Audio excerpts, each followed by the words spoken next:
lock iPhone with single apps. You don't able to uh, exit from these apps. So how to enable it on your iPhone?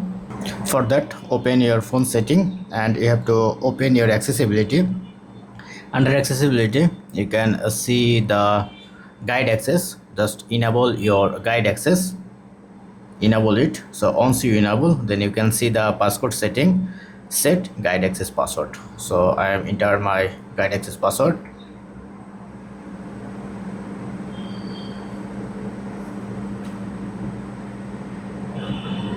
So once done, now go back. Now for example, you want to lock for YouTube, then press and hold this button.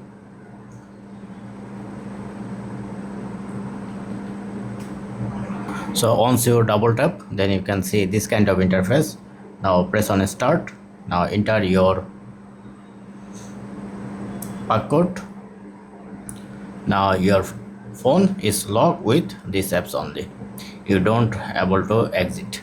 So to end it, just press on double tap this button again and enter your passcode, then press on end, then it will be fixed. That's it. Thank you. Have a good day.